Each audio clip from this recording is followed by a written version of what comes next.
political, the social, and the cultural realities from which the conflict in Northern Ireland springs, is there a role for Irish Americans? Now, that's certainly a question that's been on many people's minds in the United States during the last 2 weeks, because affairs Irish and Northern Irish, more than usual, have become a public issue because of the controversy over the St. Patrick's Day parade in New York yesterday.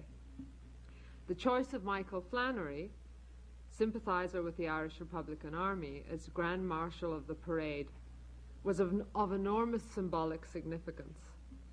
It posed a dilemma, and it exacted the necessity of response from several different actors and several different constituencies. The Irish government felt compelled to make a public statement decrying the actions of those who would march in a pro-IRA event. It also posed a dilemma for the Church in the person of Terence Cardinal Cook, who had to decide whether to receive the Grand Marshal on the steps of St. Patrick's Cathedral, the traditional greeting. He did not, as most of you know, but he still appeared later to greet the parade as a whole, a compromise which he felt necessary. Some high school bands were withdrawn, others were not. Some politicians marched, and others did not. And most Irish American politicians felt compelled to say something about the whole affair. But we think that the symbolic significance of the whole affair went much further than the question of who greeted whom and where. It raised once again that the problem, that the question, is there a role for Irish Americans with regard to Northern Ireland, the question that we pose tonight, is too often in the United States a question with the narrowest possible implicit partisan meaning.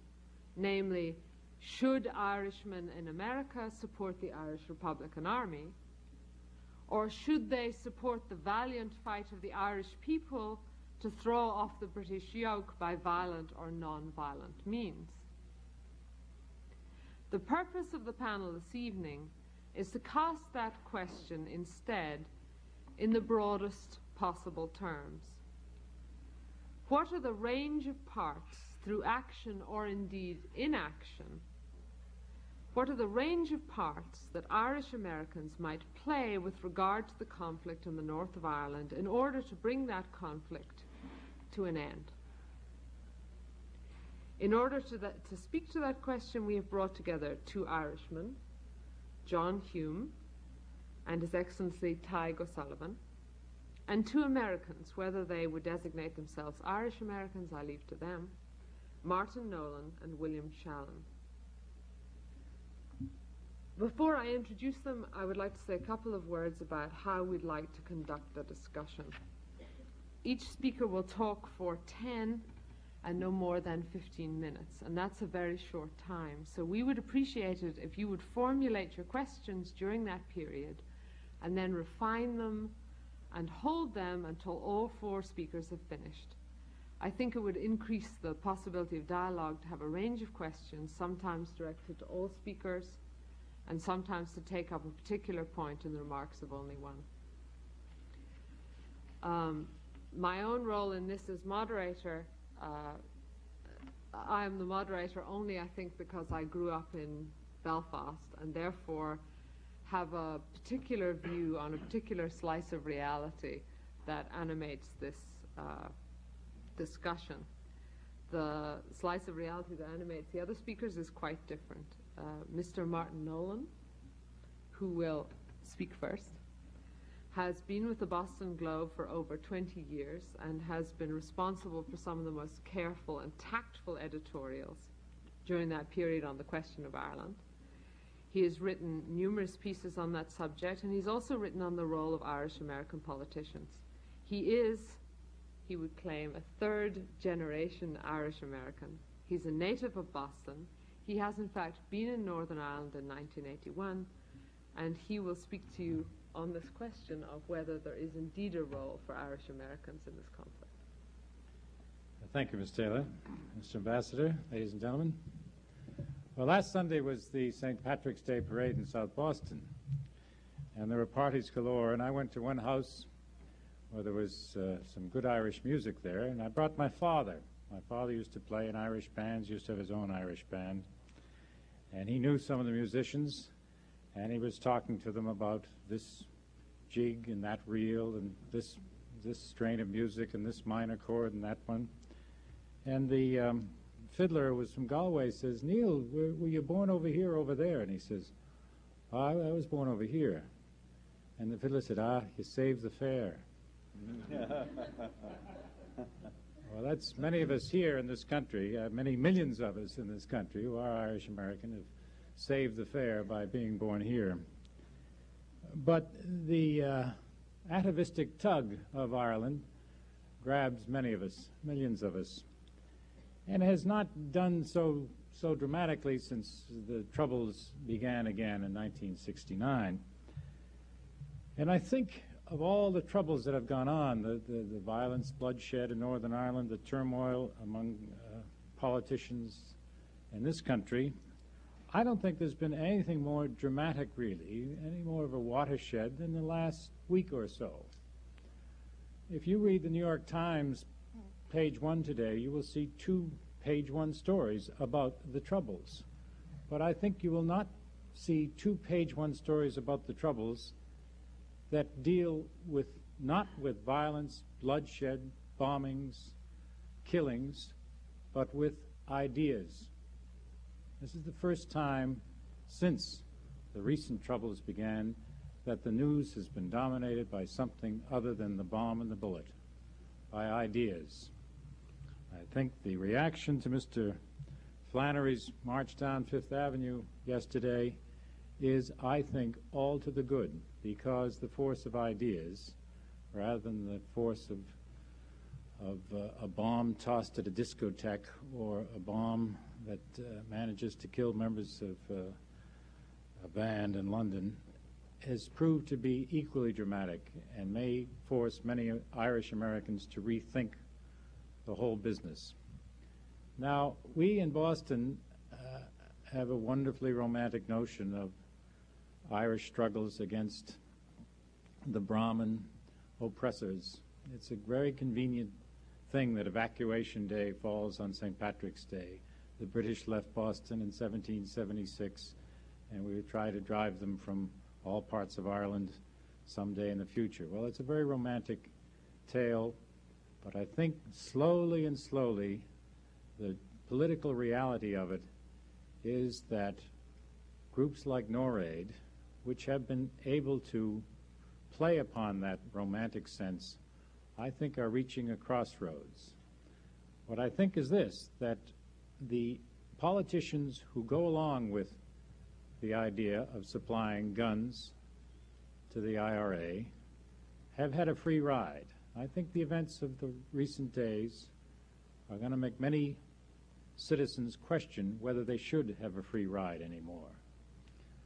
I think it's notable that the Friends of Ireland St. Patrick's Day message, which I've received, has pretty much the same rhetoric. Here's yesterday's. Those of us in Congress who follow Irish affairs have in recent years chosen the occasion of St. Patrick's Day to reaffirm our commitments both to help end the violence in Northern Ireland and to contribute by peaceful means to the great goal of Irish unity. Well, it's the same sort of government issue form of Joycean paragraphs that run through any sort of thing like this. But what's most impressive is the list. It started off with the 4 horsemen, but now the list goes to a tremendous length of people quite diverse, quite broad-ranging throughout the Senate and the House. What started off as something in the minds of the 4 horsemen, that is to say Speaker O'Neill, Senator Kennedy, Governor Carey of New York, and Senator Moynihan of New York, has now expanded into people who are willing to take a stand and say, don't send guns and bullets to Northern Ireland, work for peace. This is something that is gradually, I think, going to take hold in America. Now, I speak as one on this panel with the least experience in the difficult politics of Ireland, both the Republic and Northern Ireland. But I think for most Irish Americans, The romance, the mist that we see over to the next parish in Galway over the Atlantic is beginning to formulate itself into a harsh reality, that there is no sense sending over more gunpowder. We all know politics are difficult.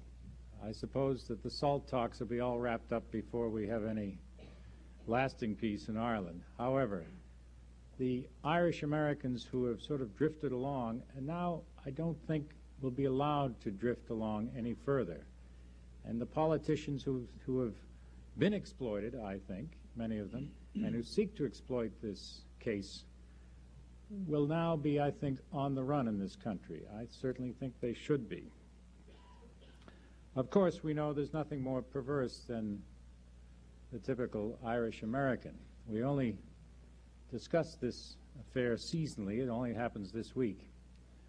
Like Mr. Dooley was saying to his friend Mr. Hennessy at the bar in Chicago at the turn of the century, he says, most people think, Hennessy, that he and I are different because we're Irish. They think that we only fight without a reason and laugh without an object. But he and I, Hennessy, he and I know that these are only our diversions. It's good when people size you up wrong. It's when they got your measure that you're in danger. So Hennessy says to him, he says, sometimes I think we boast too much.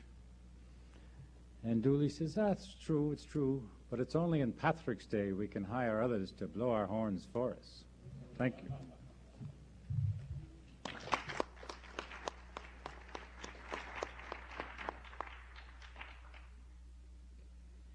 It's now my pleasure to introduce Professor William Shannon, who was United States Ambassador to Ireland under the Carter administration and who is a native of Massachusetts.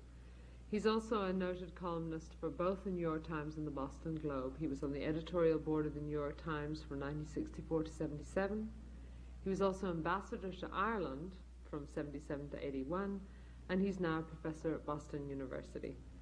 And to cap it all, he's the author of a book on the American Irish, or the Irish Americans, and so he's well suited to discuss this subject.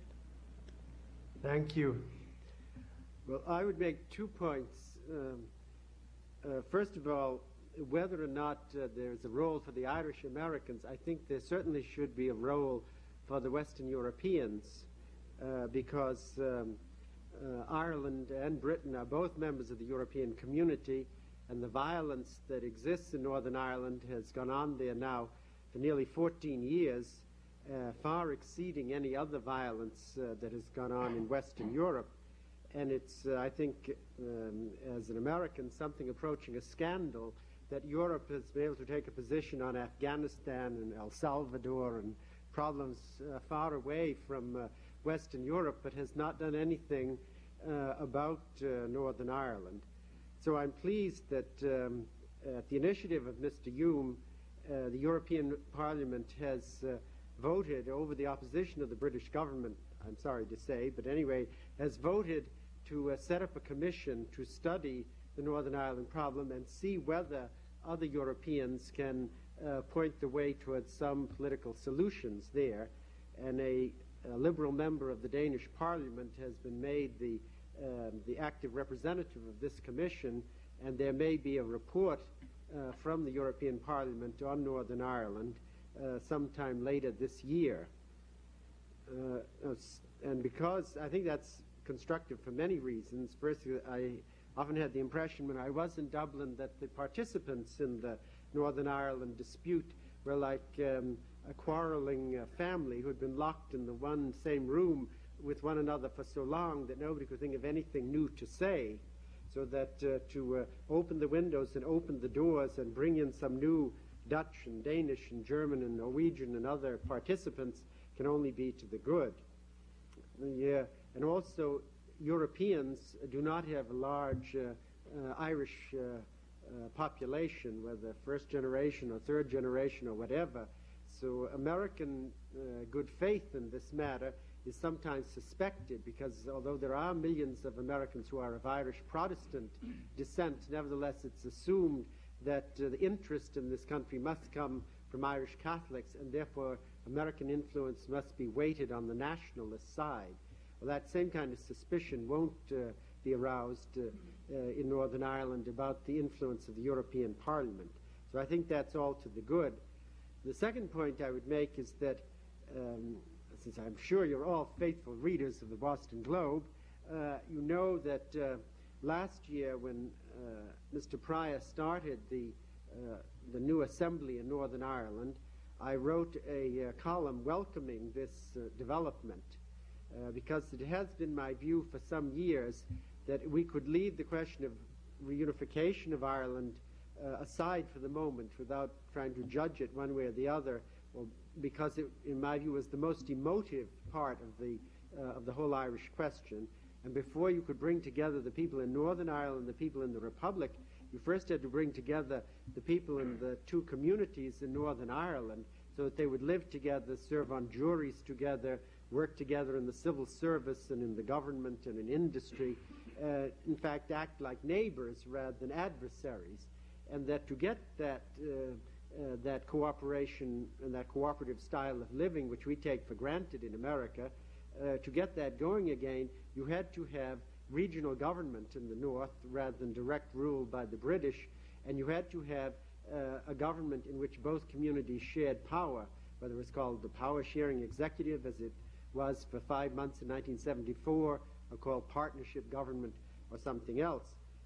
Well, the events in Ireland have not lived up to my analysis of the situation and my hopes and expectations, and instead the parties, both in the Republic and Mr. Hume's party in Northern Ireland, have instead moved to look at a united Ireland solution to the problem and have bypassed, at least for the time being, the Assembly. Now, my view on that is that it's not really for me as an American to decide the political strategy of the Irish.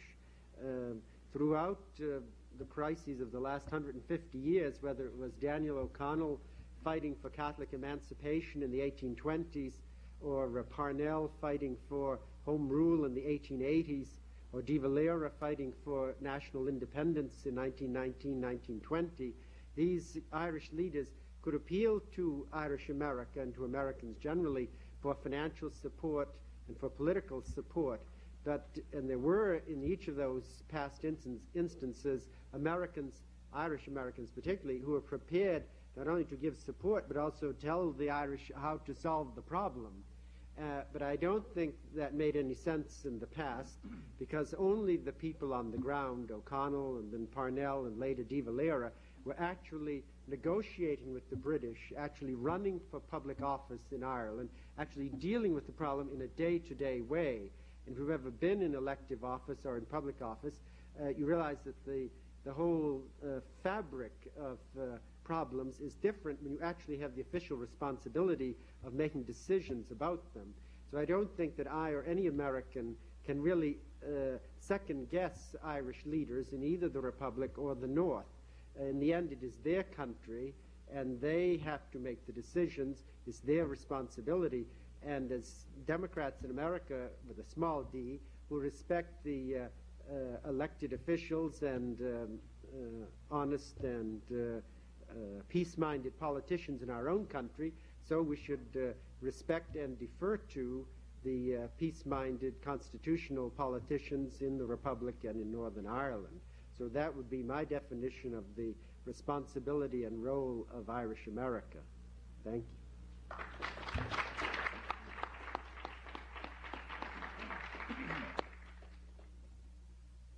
We now turn to the Irishman. His Excellency Taigh O'Sullivan is Ireland's ambassador to the United States. Ambassador Sullivan has had a distinguished career as an Irish diplomat. He served as ambassador in Austria and also Nigeria, and for 6 years he acted as delegate to Ireland's permanent UN mission. And immediately prior to his Washington appointment in September 1981, he was the Deputy Secretary for Foreign Affairs in Dublin. And so he's thought much about this question of the Irish Americans and their role with regard to Ireland. Thank you, Professor Taylor. There certainly is a role for Irish Americans. it's a little more difficult to say just what that role should be or how Irish Americans should approach this problem, which is an immensely complex and difficult one, which the passage of 60 years in Ireland has not solved. Indeed, I think, unfortunately, one has to admit that it has got worse, especially in recent times. But concerned Americans in approaching this problem should, in my view, first of all, examine its origins.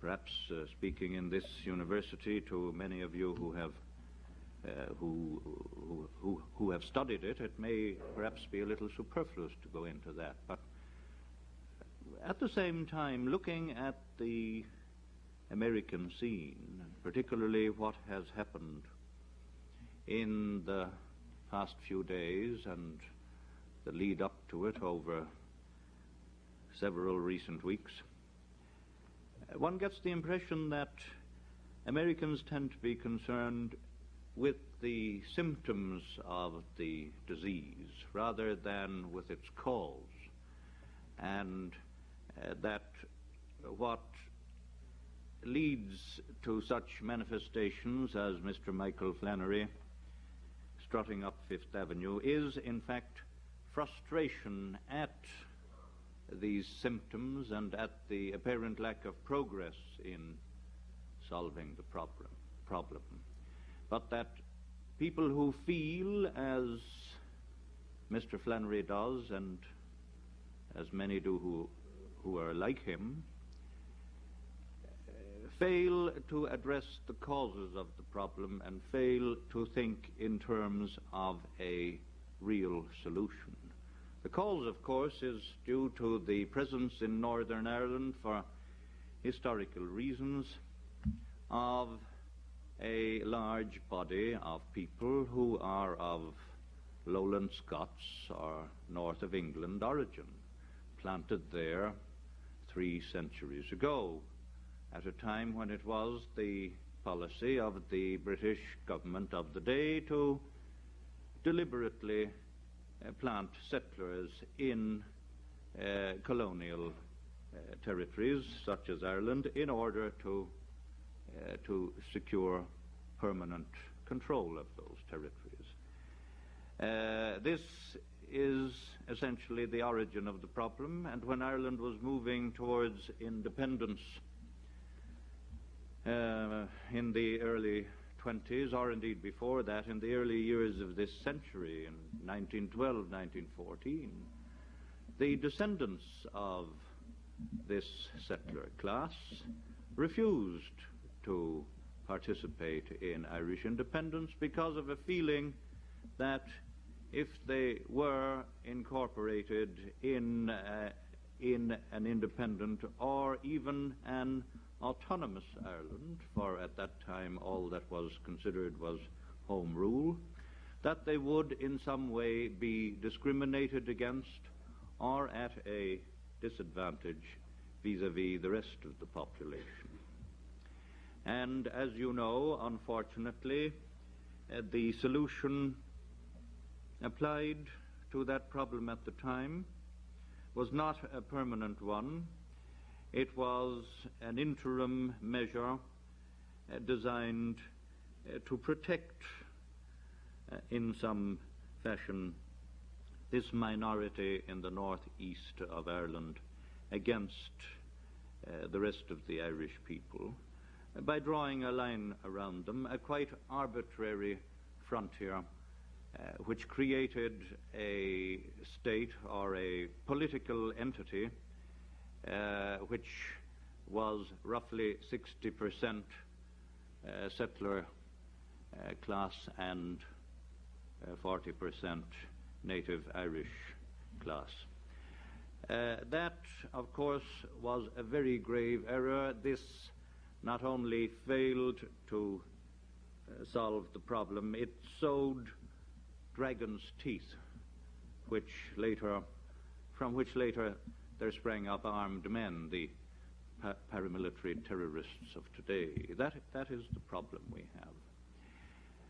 It has been accompanied, of course, by many of these symptoms which so infuriate many decent people who think of this problem. The oppression of the minority population in Northern Ireland. For indeed there is such oppression, and it has to be recognized. The majority, not content with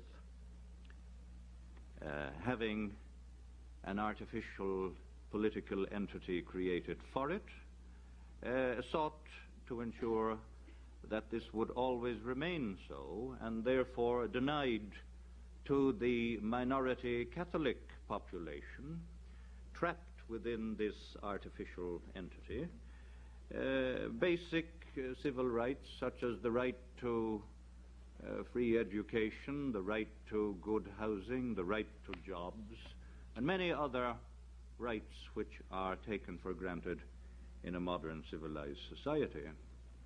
The strategy being to cause these people to emigrate, to leave the country, and so to maintain for all time this majority created by taking 6 of the 9 counties of Ulster and creating thus a kind of protected area for the minority Protestant population of Northern Ireland.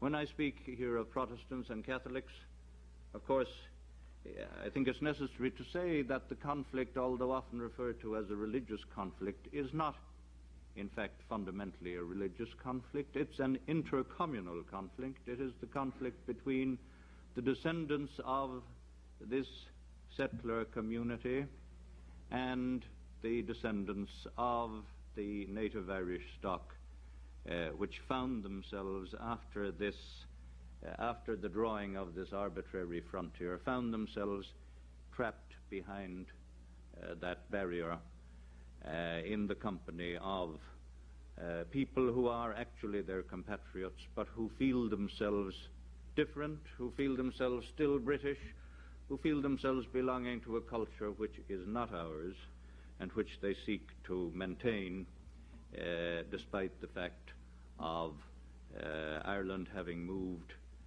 with modern historical progress into independence and having become a modern European state. Well, Americans looking at all this should, in my view, begin by studying that problem. As I say, it may not have been necessary for me to outline the origins like that, but clearly there are many people in America who are preoccupied, indeed obsessed, by the single aspect of the problem, which is the discrimination against the minority, which has gone on for so long. It is quite understandable that this should be so, and I myself would not want to reproach people for feeling very strongly about that aspect of the matter. At the same time, if one is simply to conclude that this is entirely due to the presence of British rule and the British Army, and that the withdrawal of the British Army would solve the problem, then this is to take a very, very simplistic and indeed a very, very dangerous attitude, to reach a very dangerous conclusion. This, unfortunately, would not lead to a solution. This would create a very dangerous situation with, indeed, a possible danger of civil war. The problem certainly was created by Britain, and Britain therefore has to solve the problem before Britain can withdraw. And the policy of the Irish government in approaching this is to try to create conditions which will enable the majority population of Northern Ireland to realize that its long-term interest lies in cooperating with the rest of the Irish people in making Ireland a better place in which to live. It is not possible to solve the problem by such a device as the Northern Assembly, which was the product of the recent prior initiative. Why is this so? Because democratic processes, and if you like, this assembly should be a democratic process, cannot work inside a political entity created by artificial means. Consequently, the Irish government has proposed to create the All-Ireland Forum to give people an opportunity to discuss means for an all-Ireland solution, a forum for consultations on the manner in which lasting peace and stability can be achieved in a new Ireland through the democratic process. And if Americans wish to have a role, and I think they should, then they should begin by examining this new initiative of the Irish government, and by giving it a chance, by backing it, and by encouraging others to do so, not simply by concentrating on the symptoms of the problem and by urging British withdrawal, irrespective of what the results of a precipitate British withdrawal would be. So I'll leave it there for the moment. Thank you.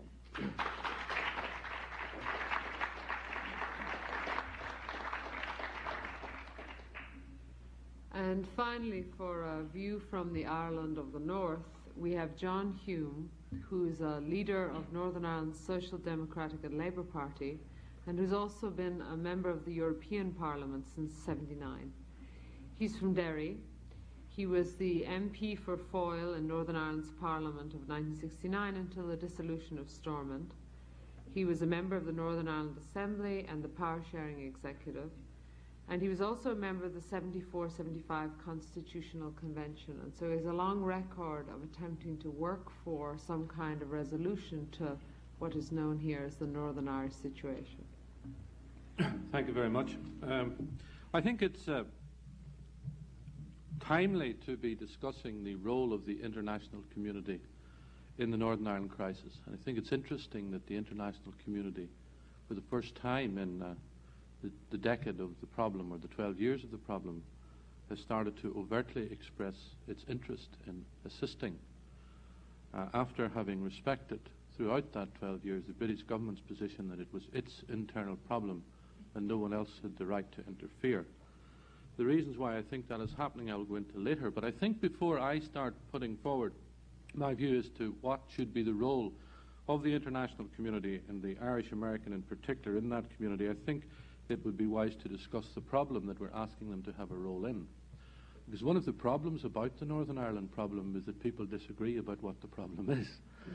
And if you disagree about what the problem is, there's not much chance of you agreeing on what the solution to that problem is. Some people think that the problem is simply one of violence and terrorism. And if you defeat the paramilitary organizations, that the problem is therefore automatically solved. Others feel that if the British get out of Ireland, Brits out in its simple form, that the problem is automatically solved, ignoring, of course, the existence of a deep division within the people of Ireland itself. And others think that it's just an impossible situation with two warring tribes who are both intransigent, both sort of crazy, and there's no point in anybody trying to get any agreement out of them.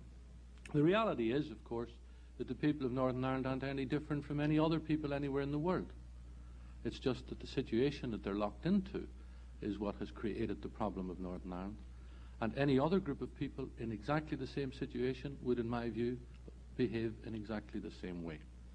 What concerns me is the lack of urgency by those who have the ultimate responsibility in facing up to this problem.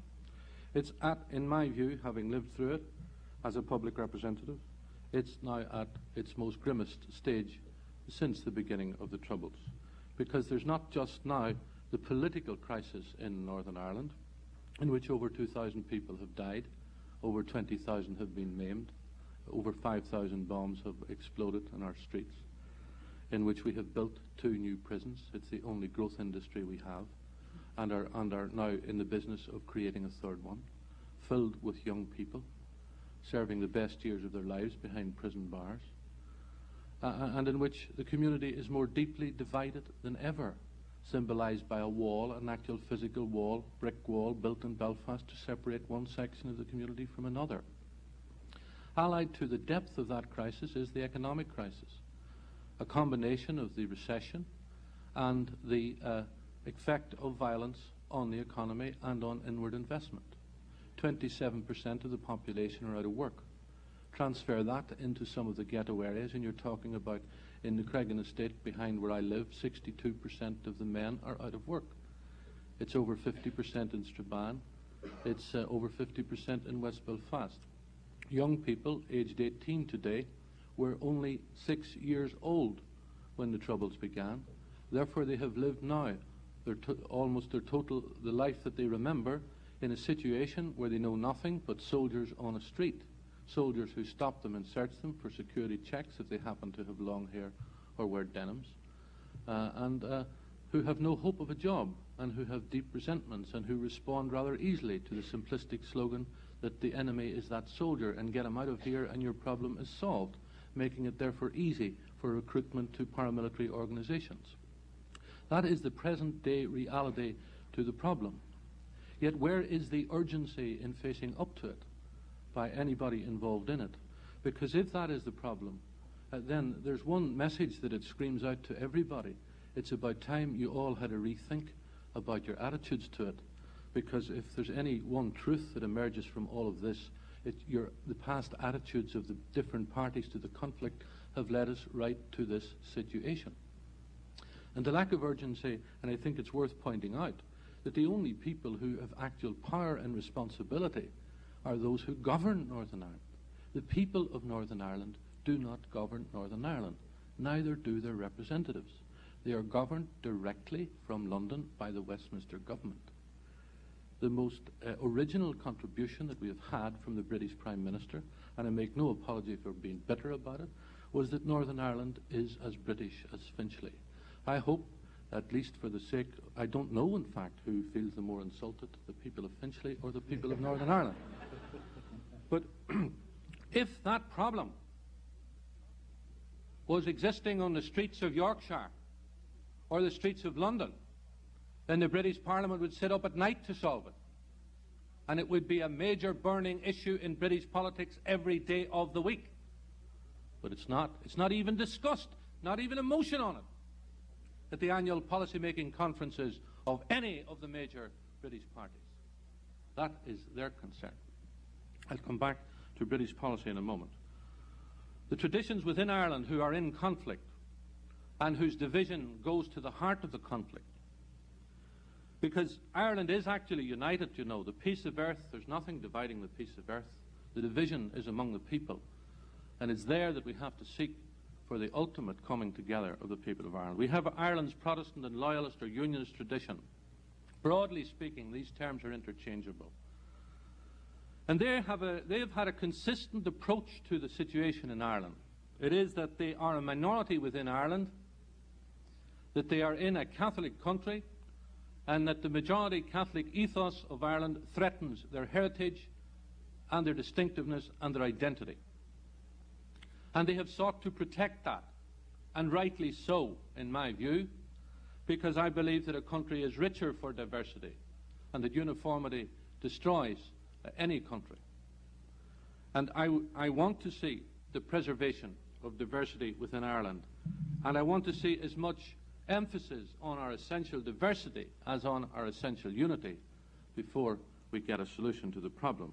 My quarrel with the leaders of that tradition is simple, that their approach to preserving their distinctiveness has been sadly mistaken and is a serious part of the problem we're in today. And their approach has been very simple.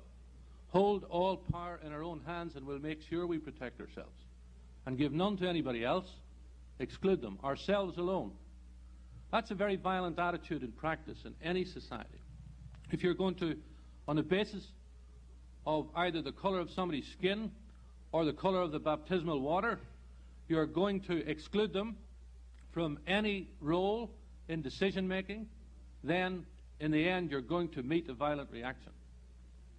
Therefore, there needs to be a complete new look by the leadership of that community at how they can live and protect their integrity within Ireland without coming into direct conflict with their neighbour or without expressing the ascendancy attitude that they have lived off in the past. There's the Catholic Nationalist Republican tradition in Ireland as well. And it, of course, is the one to which the majority of Irish Americans give their allegiance. And, of course, as with many of the people of that tradition, and I am of that tradition myself, we have all indulged in romanticism, which has been all too familiar. We have all indulged in talking about Ireland and not actually telling anybody what that means. We have had a great deal of talk about the Irish people, sounded emotionally from platforms, political platforms at election after election, the essential and inevitable unity of the Irish people. The blood stirring as these speeches are made, the flags are waved and the bunting is strung across the streets and the drums are beaten and the bugles are sounding in the blood, but nobody ever told anybody what it all meant. Nobody ever said what sort of Ireland they were talking about. Nobody ever gave a definition of Irishness that wasn't a sectional definition, that included only strands of Irishness, because the Irish people are in fact an extremely diverse people. We have come from Celtic stock, Danish, Norman, Scottish, even English, and English tradition has had a very major influence in the development of Ireland.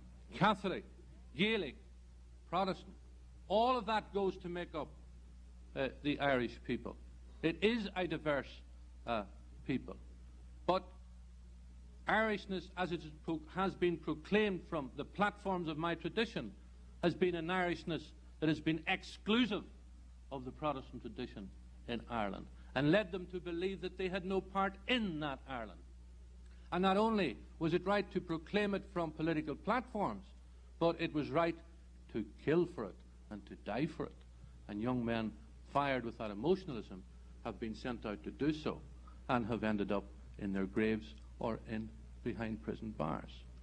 And that Ireland has no basis in reality. And if we do not re-examine our whole definition of Irishness and what we're talking about, then we're not going anywhere. And it's the development of an all-inclusive definition of Irishness that will begin the real dialogue between Protestant and Catholic. But how do we break the present logjam? We come back to those who have the power and authority, because the two traditions in Ireland don't, at least in the northern part of it. The British government has no policy on Northern Ireland that I can recognise, other than a very simple one, that the wishes of the majority in Northern Ireland shall be overriding, and no change can take place without their consent. Very reasonable, very democratic, until you analyse it. Because when you create an artificial unit and you base its size and existence on a sectarian head count, and you then say to that majority, so created, you will have no change as long as you have a majority. What are they going to do? What is any group of people in the same circumstance going to do? Maintain sectarian solidarity as the basis of their protection, which is precisely what the Protestant population in the north of Ireland have done, ensuring that sectarianism has been the motive force of Northern Irish politics since the foundation of the state. In addition to that, that guarantee, or that veto, which is the only basis of British policy, paralyzes everybody else. Because no matter what compromise either the British government or anybody else suggests, if that population in the north of Ireland says, no, sorry, we don't want it, everybody else is paralyzed, because they must respect that guarantee. And therefore, there will be no movement. Rather similar to a recent situation in the South Atlantic, where 1,800 inhabitants of the Falkland Islands were told that their wishes would be overriding. And they behaved exactly the same as the majority in Northern Ireland. They opted for the status quo. They said no to every compromise that was offered to them. And in the end, the British interest itself was paralysed, sucked into a massive military and financial commitment, and nearly sucked the rest of the world in along with them. The folly of that sort of policy, under the guise of democracy, has got to be challenged and questioned. And the only people who can initially challenge and question it are the people who live in Ireland. Because the reason for it is the reason why the Protestant population sought separation in the first place.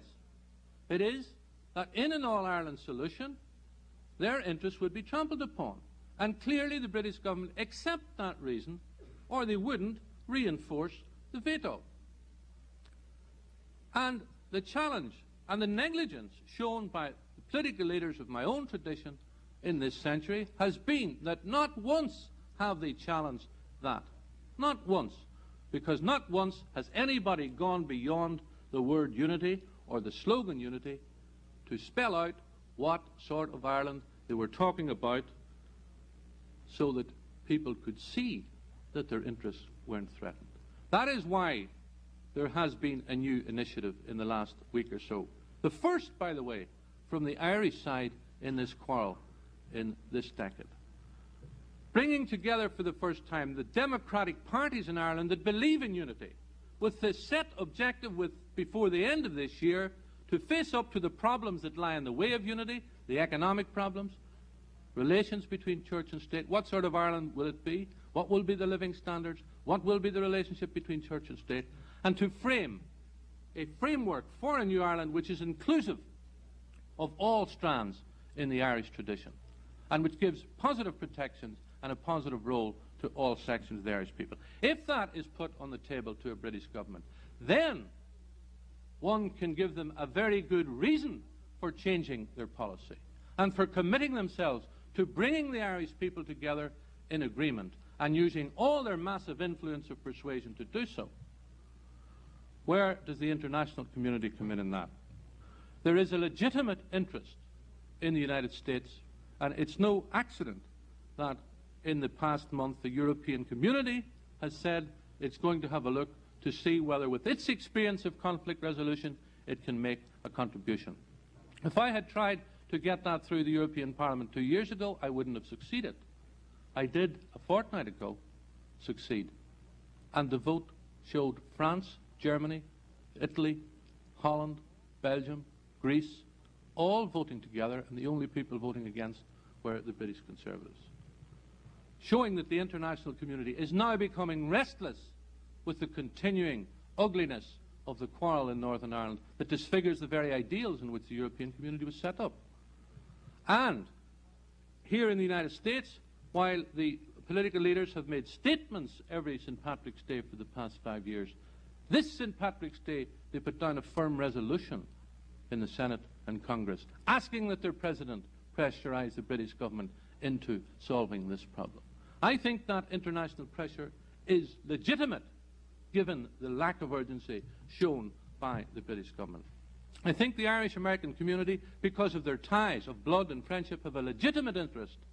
That legitimate interest must be served not just by telling them what not to do, and they have been told very firmly and very clearly not to support violence in Ireland. And I support telling them that, because the effects of violence are nothing more than more graves, more jails, and more dole queues. That's the only effect of violence. But it's not enough to tell them what not to do. given that they have an emotional and definite interest, and given that it is a political issue in this country, they must be told what to do.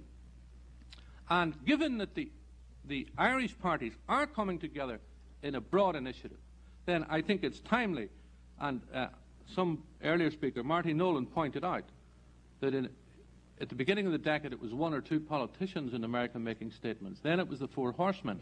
Then it was the Friends of Ireland.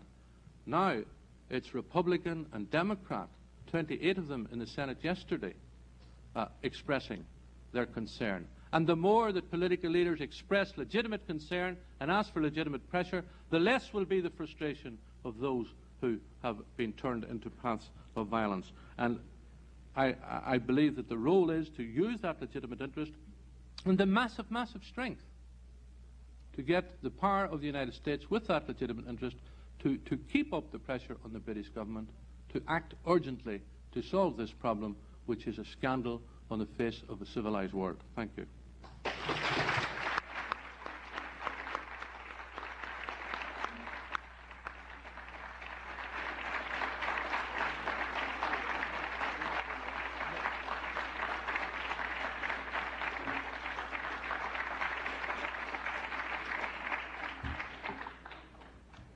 Your panelists have obviously raised a number of questions for you, and now is your opportunity to respond. There are certainly 2 microphones there, and are there 4?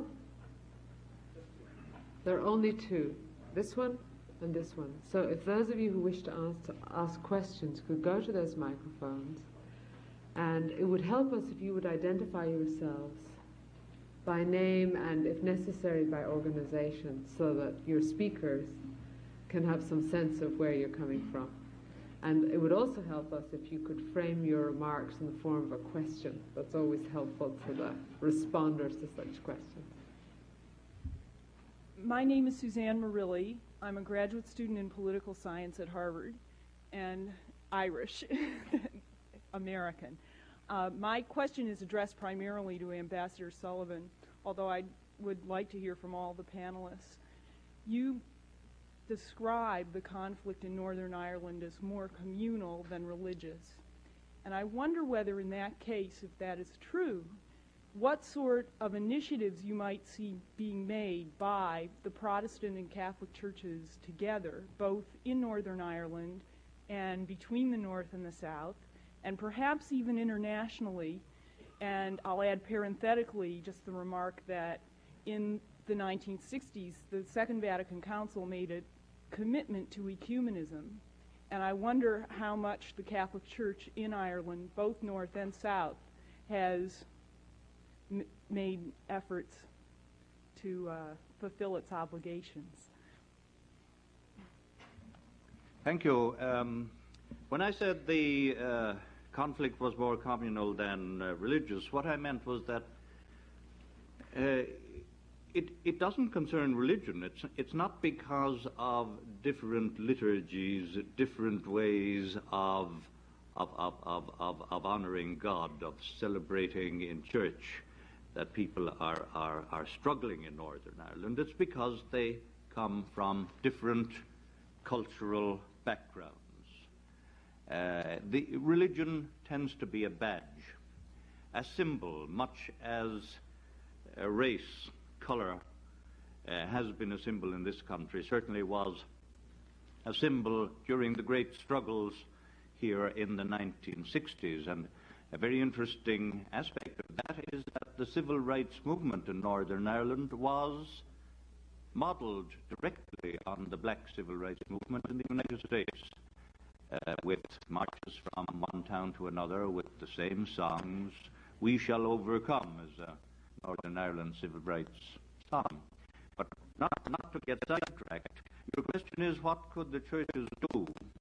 I'm not a clergyman. I don't want to try and engage the churches on matters in which I myself am far from being an expert, but I do know that the churches have been active, and that in Northern Ireland today there is a degree of agreement and a degree of ecumenism between church organizations, which is not reflected, unfortunately, in the degree of agreement between politicians. Generally speaking, what strikes a southerner like myself when I visit Northern Ireland is that the differences seem to be between political personalities more than between the population or between religions.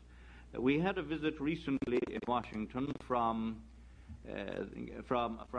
Cardinal Tommaso Fee, the Primate of all Ireland, the Archbishop of Armagh, and he pointed out that between the churches, between him and his colleagues, his confrères in other churches in Northern Ireland, there has grown up in recent times a very strong degree of agreement and of ecumenical cooperation.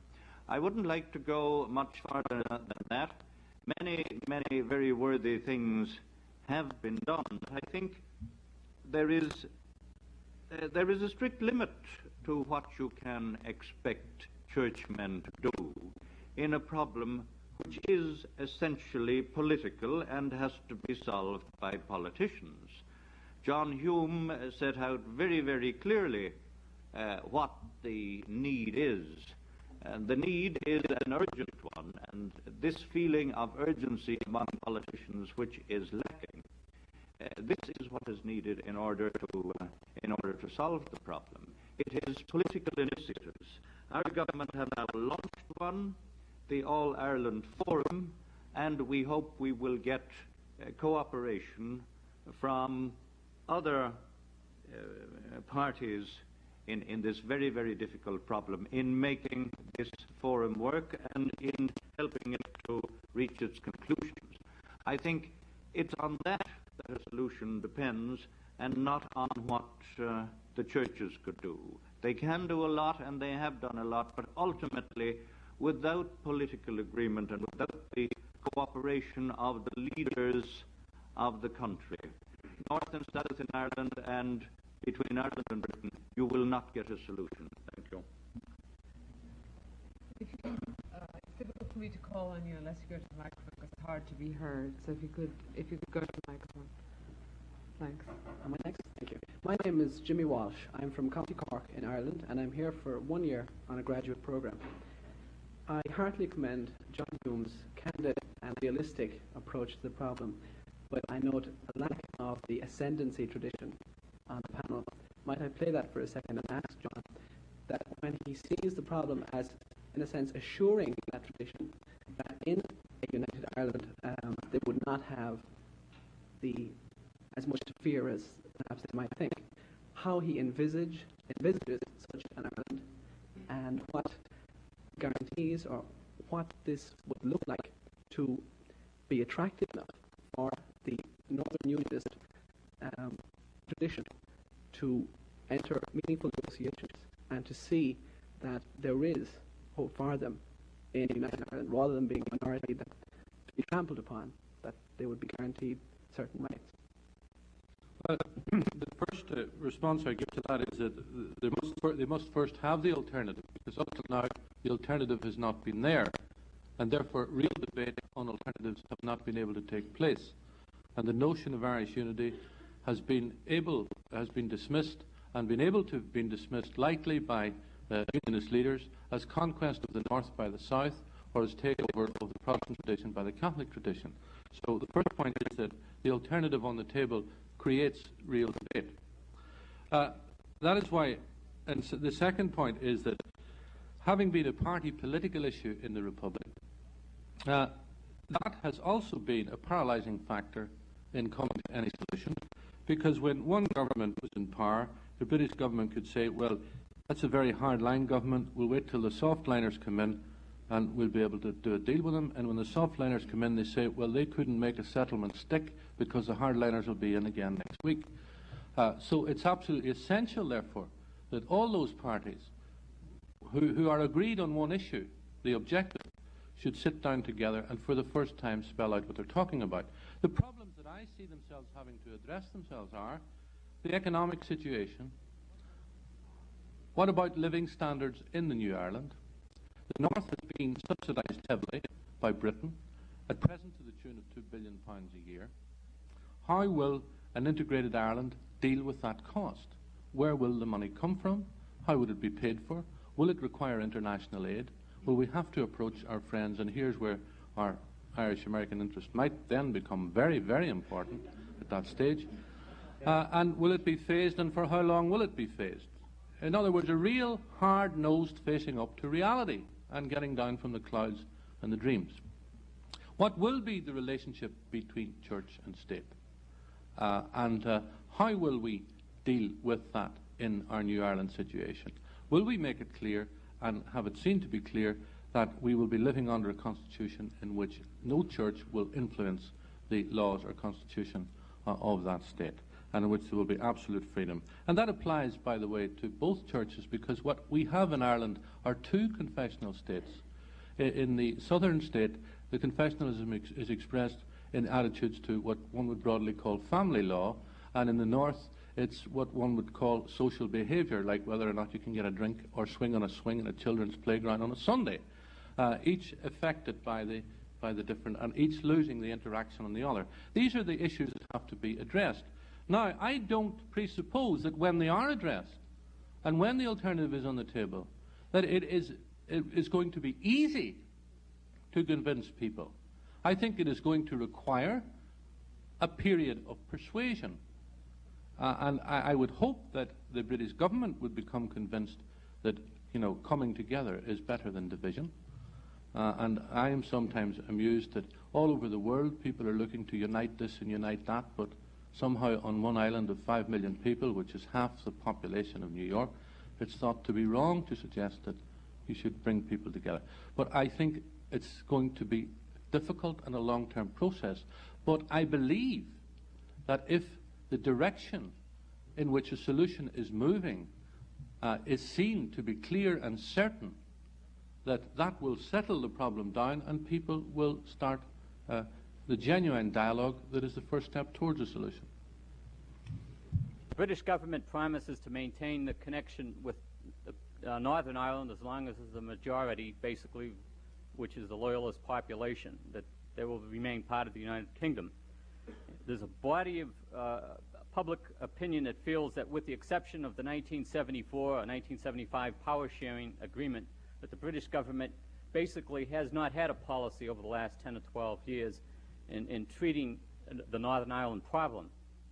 Okay, following on that, if by virtue of argument we were to transplant Ireland into black Africa, if we were to keep the same Scottish loyalist population that was planted there 300 or 400 years ago, but yet to make the Gaelic Catholic nationalist population into black Africans, and 60 years ago that population was partitioned into the 6 counties there, and for 60 years that the blacks were discriminated in housing, jobs, and so on, and the military and whatnot. My question goes, would world opinion have tolerated the continuing promise of a West European colonialist government power, its promise to maintain its hold on a portion of that African territory whose people were discriminated for the period of 60 years? Or would the situation have been different, and the British government would have been forced to have upped its priority to have resolved the problem there and have cleaned up its house and gotten things in order?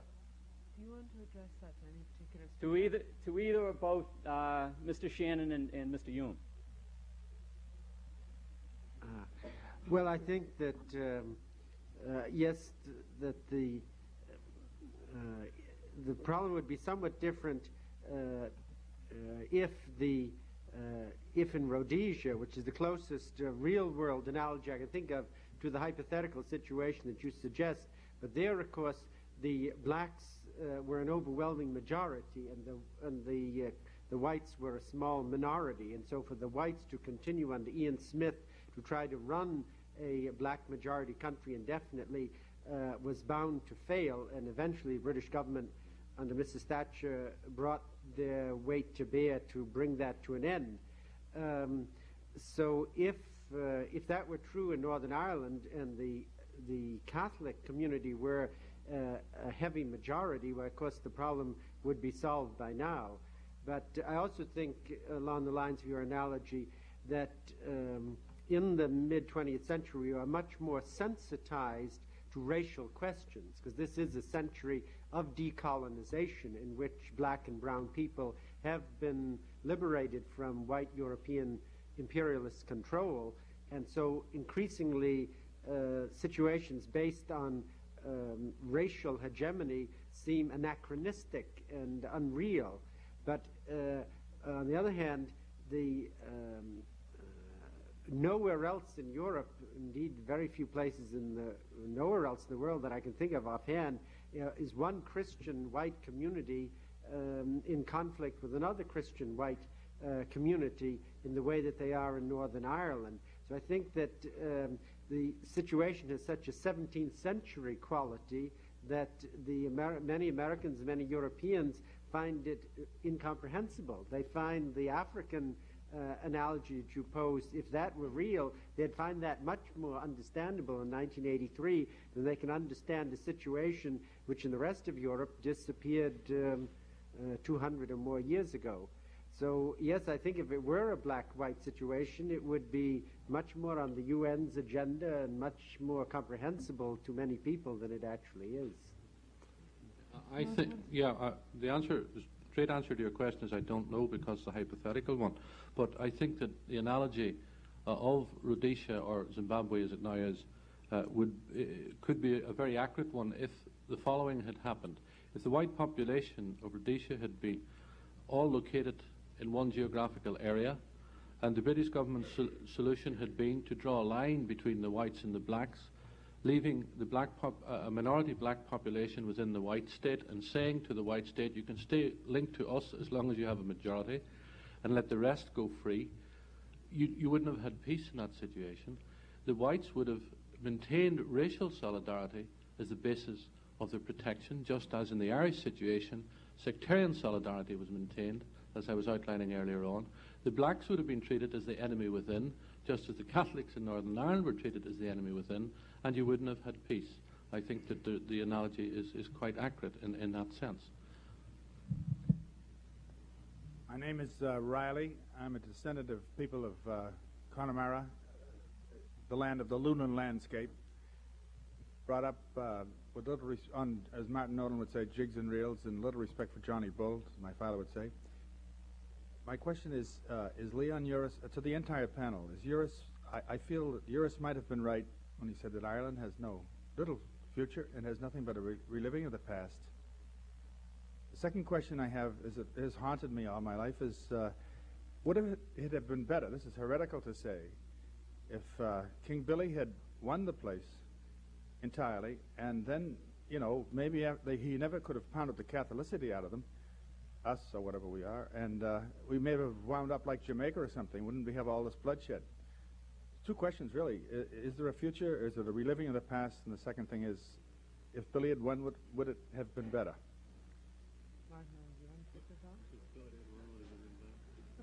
I get this one, eh? I thought he did win. Well, it is true that anyone who goes, anyone familiar with American politics, as we know, we do tend to relive the past, but it's not quite so near here. I know that theoretically every southern front yard has the stars and bars flying over it, and Appomattox has never been quite choked down in the late Confederacy. But only in Ireland do you have the sense that the Battle of the Boyne happened last Thursday, say. Only in Ireland, I think, is that yearning for the past. But that does not mean there's no future. On the contrary, I mean, there's a great future.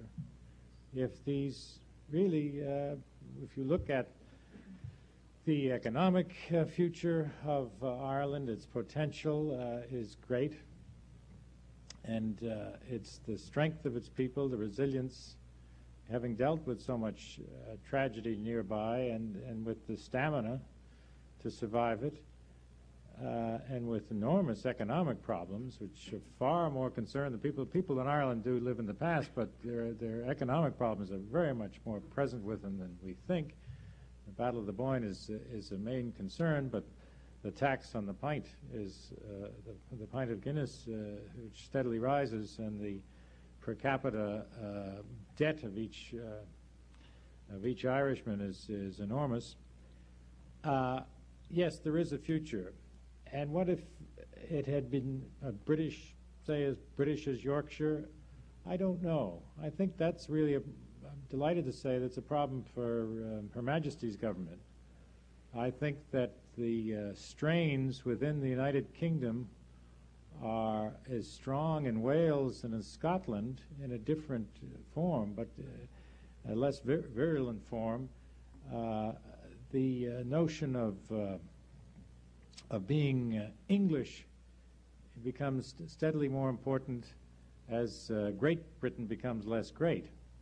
I think when the British Parliament has its elections this year, you'll see that Mrs. Thatcher is likely to campaign on the fact that she has made Great Britain great again by her action in the Falklands.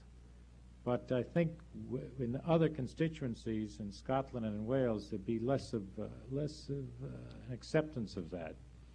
So I don't think it would have been a good thing for Ireland to have disappeared totally under the Union Jack forever.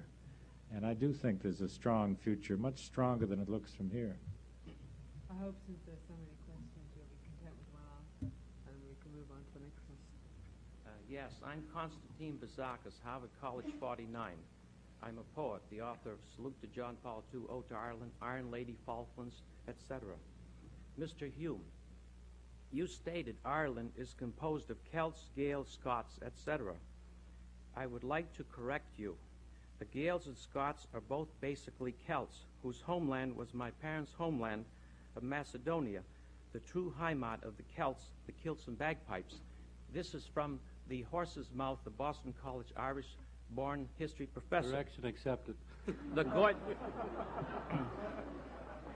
Goidels settled in the lowlands, the Brythons in the Goidels settled in the highlands, the Brythons in the lowlands, intermarriage with pre-Celtic Druids and with post-Celtic Angles, Saxons, Jutes, Vikings, polyglot Romans, Normans, the Spanish Armada, etc., forms the true kaleidoscopic ethnic diversity of Ireland. It would appear to me, therefore, that the basic religion difference in Ireland is religious and economic, not ethnic, since the English, Welsh, Scots, and Irish of today have virtually the same background. Why, therefore, can we not work at eliminating the religious and economic differences? Would you comment on this?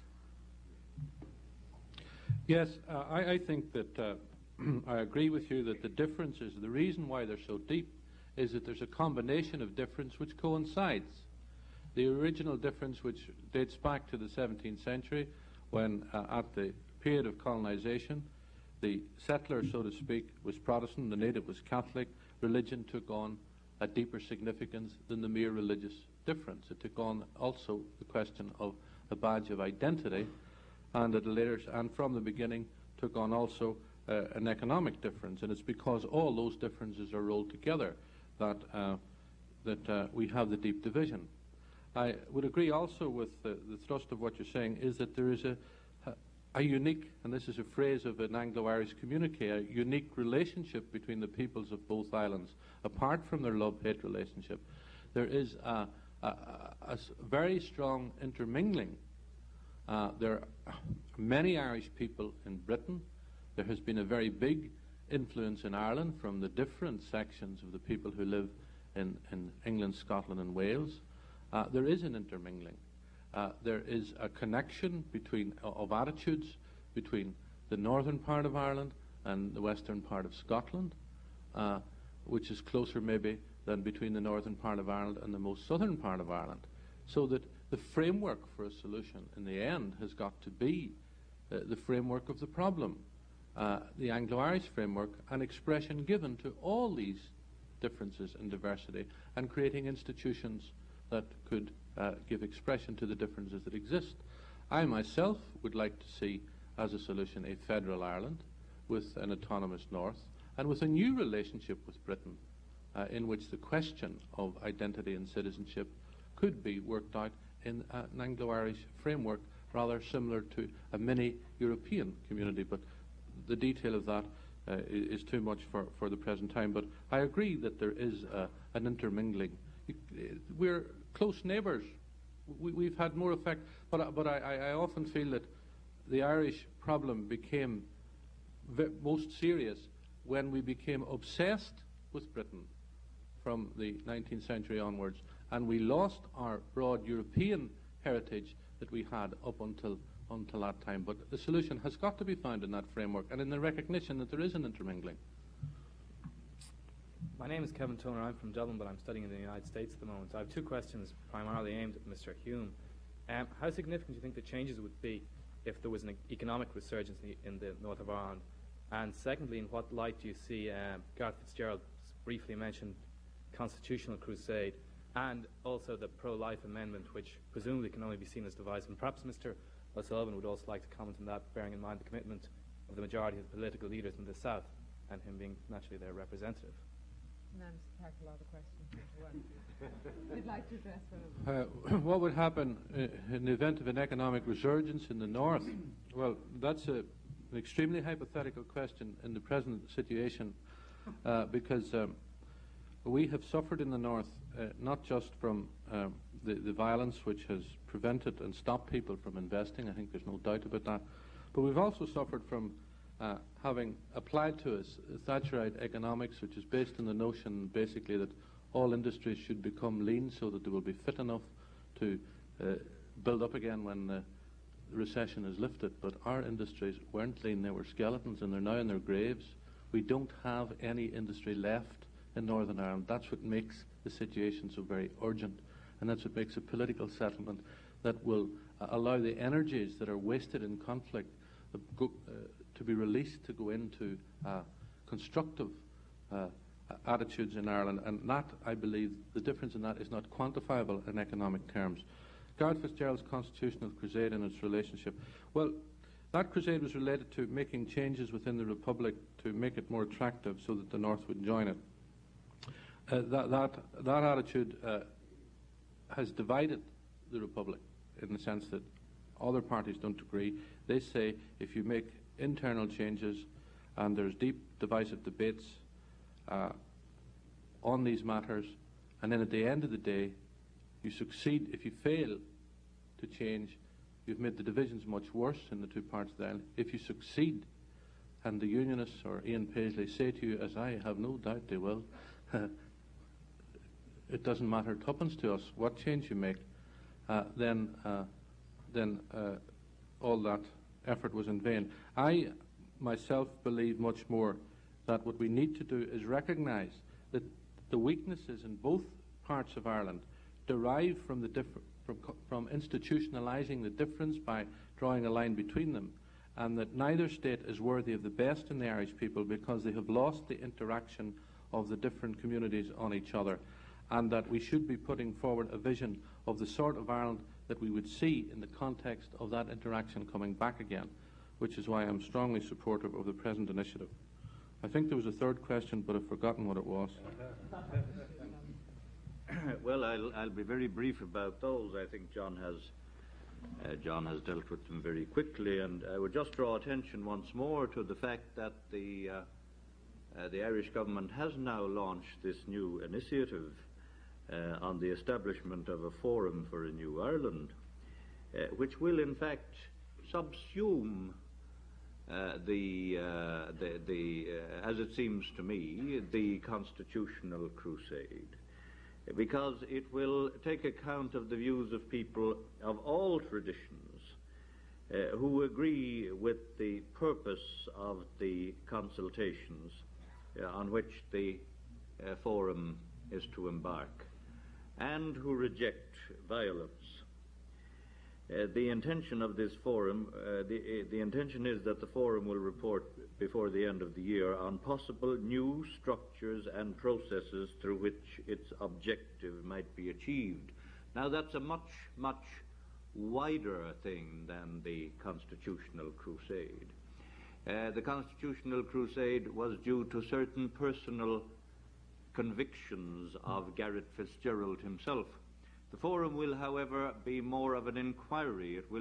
It will address all possibilities without any pre-established convictions or prejudices of any kind. So I think it's a wider thing than the older idea of the constitutional crusade, and in that way it is perhaps a more an idea which has greater potential within it. While I'm while I'm speaking, I was rather intrigued by a couple of questions put a few minutes ago. I'd like to answer them briefly. The man from Connemara, that lunar landscape, asked whether the Irish people will not forever live in the past.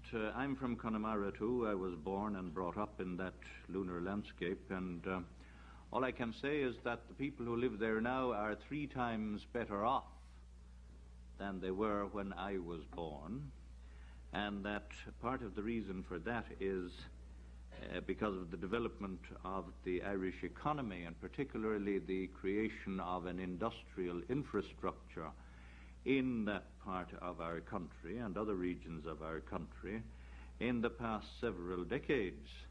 In Galway, my own hometown, which is the capital of Connemara, and you now have a very lively industrial industrial organization, a large industrial estate, in which many American firms participate, making electronic and other high technology goods which are exported all around the world. One very interesting aspect of the new Ireland is the impact on it of American investment. Over 50% of total foreign investment in Ireland comes from the United States. There are over 350 U.S. firms with branches manufacturing in Ireland at the present time. So I think it can reasonably be, I think I can reassure that questioner that Ireland does not live entirely in the past, even if some of the political ideas we have been discussing tonight are of, as John rightly said, of a somewhat 17th century kind. To go back to King Billy, I'm not sure if I understood that question. I thought it was what would have happened if King Billy had won. My recollection is that King Billy did win. And an interesting thing, which I'll just mention to show you how complex Irish history is, that when the news of the Battle of the Boyne and of King Billy's victory at the Boyne reached Rome, a Te Deum was sung in the Vatican. Now figure that out for yourselves. Thank you. My name is Joe Whitmer. I'm a grad student at Northeastern. I have a question for Mr. O'Sullivan and Hume. It's regarding the All-Ireland Forum. Different sources I've read indicated that either it was a joint communique or else the SDLP proposed and the Republic of Ireland agreed, or the Republican of Ireland proposed and then the SDLP agreed. I was wondering who actually proposed the All-Ireland Forum and then who actually concurred. And then my second question was, given that substantial factions involved, that is the Protestants in the North, have indicated they're not interested, how would you both assess the possibilities of really, coming to terms of dealing with all of the a broadening inquiry, given that, a substantial faction has indicated that they're not interested? I think for now it has to be one question per person to the first speaker.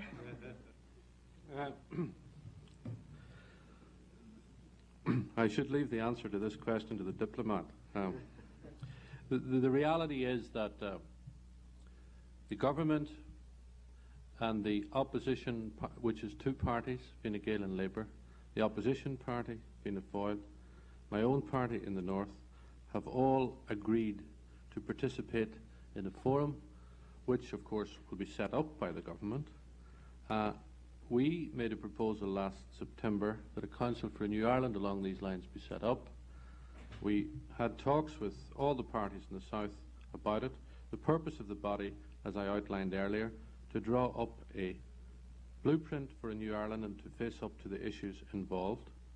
And in the process of doing so, to invite opinions and submissions and evidence from any section of the people in Ireland who wanted, like churches, etc., or any group that felt they had any evidence to offer. The purpose of it I have already outlined earlier, but that's the background to it. And it's a significant initiative, and it's the first time since partition that all the parties that believe in Irish unity have agreed to come together. And there's a strength in that, that I think will emerge later as the work of it proceeds. My name is Ann Murphy. I live in Quincy. Both my parents were born in Ireland. I have a deep commitment to Ireland. My grandfather was a Fenian who was jailed by the British. So I understand that side from the Republican side very well. I've also been to Ireland 8 times. My father's place is still there. His place is in Cork, right next door to what they call a planter. This was a person who came at the time of Cromwell. There was absolutely no trouble with the family, a Protestant family. They get along very well. So I understand that in the Republic there is a deep respect for the Protestant tradition.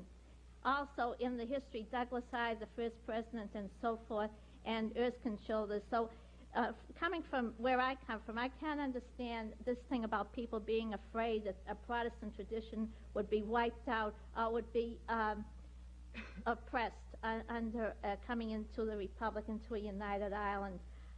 Also, my question is addressed to Mr. Shannon.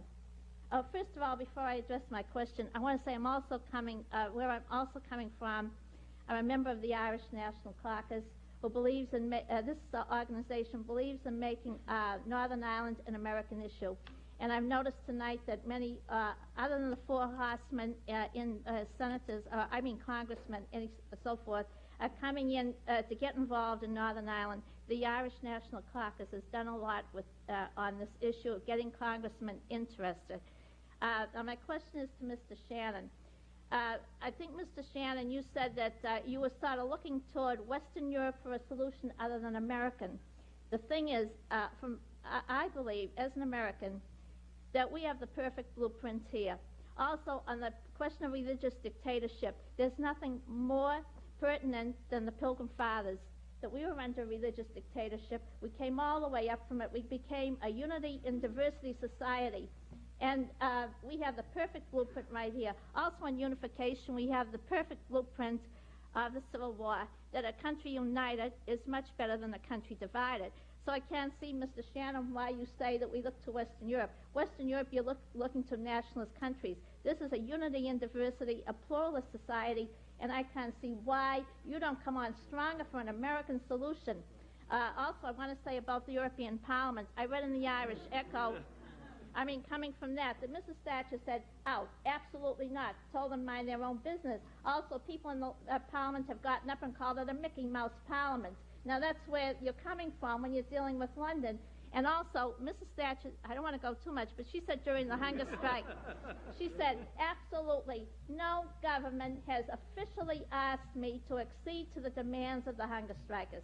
Now, that really hit home. No one officially asked her. What I want to ask you, Mr. Shannon, is there anyone officially asking Mrs. Thatcher to do something? And don't you think the Reagan-Thatcher coalition could solve Northern Ireland tomorrow morning if they got at it? And I think they did. I think they would, because it's British money that's pumping and subsidizing bigotry in Northern Ireland. And I really want to say that America has the blueprint, and I think you should come on stronger. And you really turned me off by saying that you should look to Europe. We have it. We have the Civil War. We have the religious pilgrim dictatorship, and we've come all this way.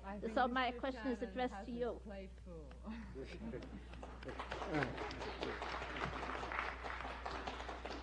Well, yes, actually, I would agree with a good deal of what you said, that if the people of Northern Ireland would be willing to accept the American analogy, yes, there is much from the American experience they could learn, that we have achieved unity through plurality and diversity, and that we have shown that in unity there is more strength than in division, as in the American Civil War.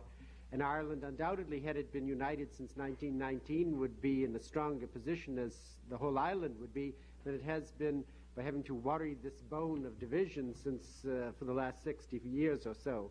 So I would agree with all of that. The only reason for, well, there are two reasons for calling in the Europeans. First is that the problem is right on their doorstep. Ireland and Britain are part of the European community, so it's logical and reasonable that they should concern themselves with this problem. And secondly, they have relevant experience to bring to bear.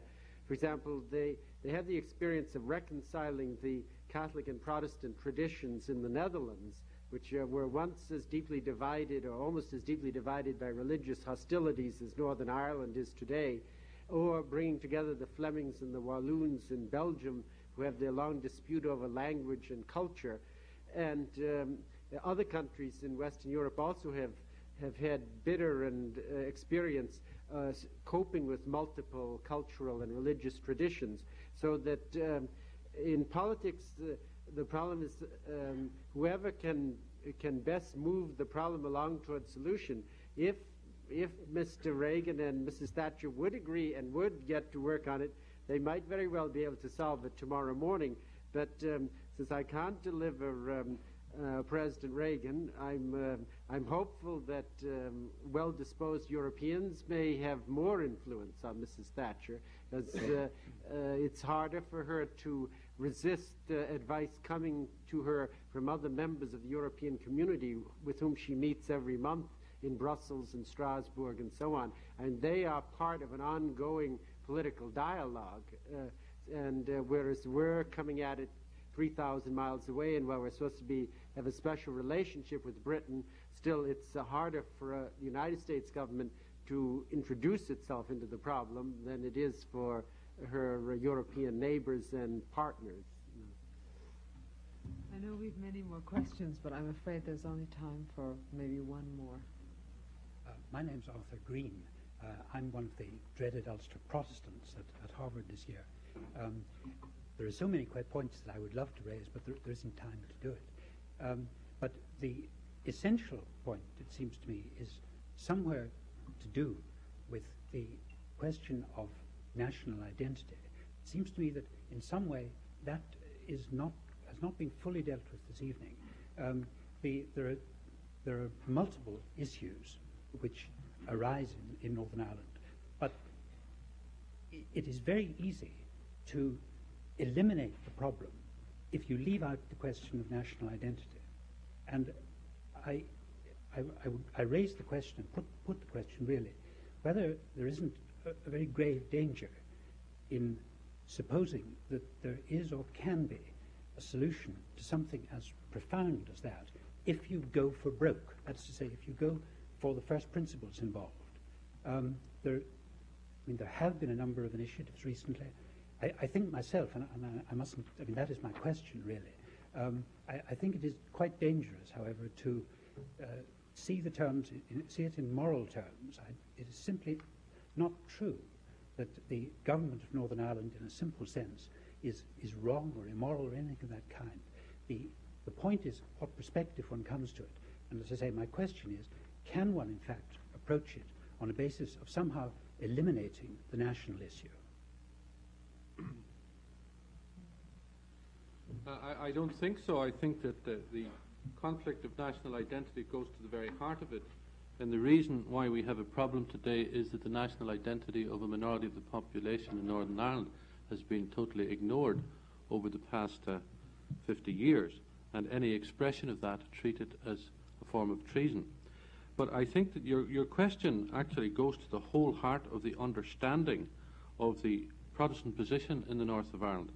And this is something which I have genuinely sought to get to the bottom of, because I would confess, even though I live there, that I don't fully understand all the intricacies of that mind. And at the most recent conference before the present initiative called by the British government in '79, which was behind closed doors, in an attempt to try and reach agreement with the leader across the table, who was called Paisley, I asked a question. I said, Mr. Paisley, could you tell me what it is you wish to protect, so that I can go away and with my own group come back and see whether we can bring forward proposals that will satisfy you.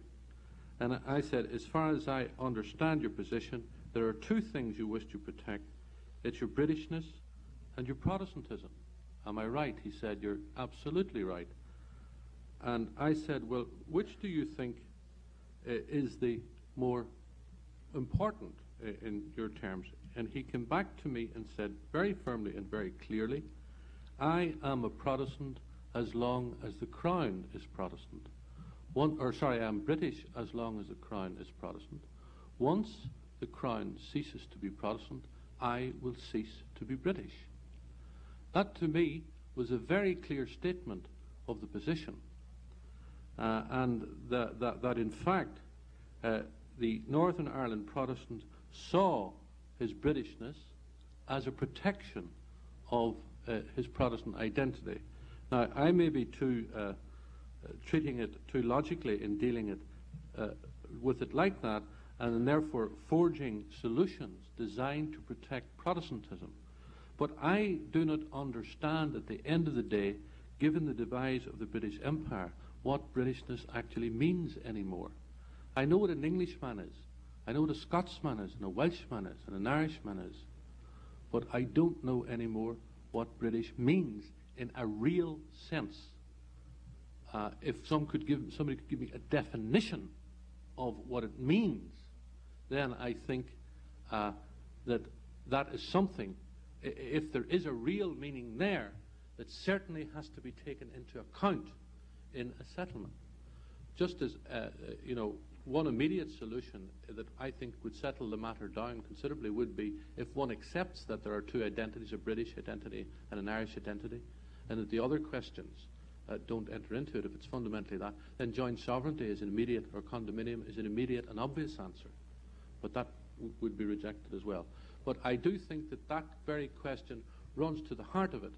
And one of my problems is that I cannot find leaders in the unionist political tradition who are willing to address themselves to the problem in the sense that they simply see the solution as give us back our power. That is the solution.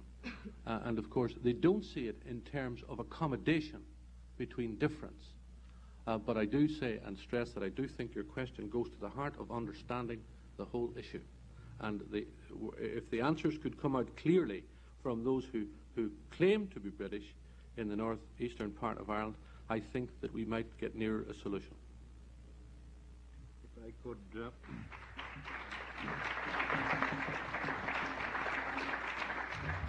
want to have the last word? If I could add a few words to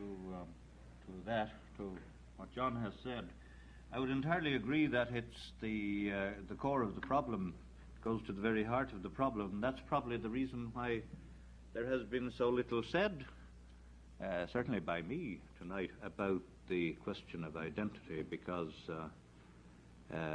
one has to assume that the whole problem is about identity.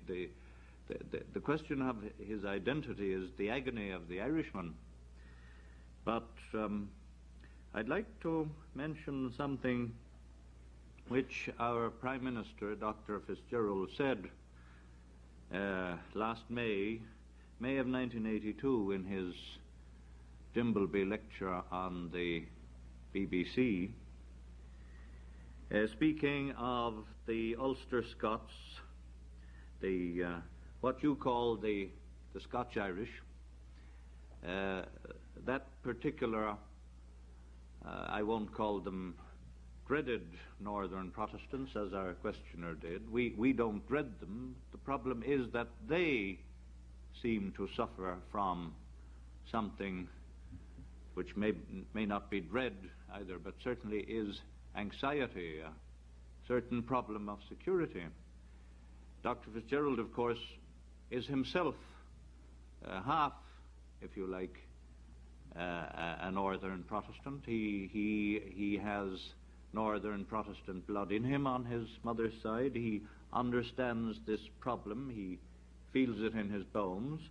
And he said in this lecture on the BBC, these Protestant people Presbyterian and Anglican for the most part, are all clear on one thing. They belong where they are, in the part of Ireland where their forefathers settled, many of them almost 4 centuries ago. In the words of one of their poets, John Hewitt, "This is my country, nowhere else, and I shall not be outcast on the world." I think that's the answer to it. The northern Protestant is there. The descendants of the settlers are legitimately a part of the Irish population. They cannot be chased out of Ireland. And the people who take a simplistic view of the problem and think it can be solved by a simple Brits out solution totally ignore all that. We have to find a place in the new Ireland for our compatriots in the north, for the Ulster Protestants. Until that is done, until we can reach a reconciliation of the 2 Irish traditions, the Ulster Protestant tradition and the Catholic nationalist tradition in the rest of Ireland, we will not solve this problem. However, we have to go on trying, because to give up is to despair, and that we certainly shall not do. Thank you.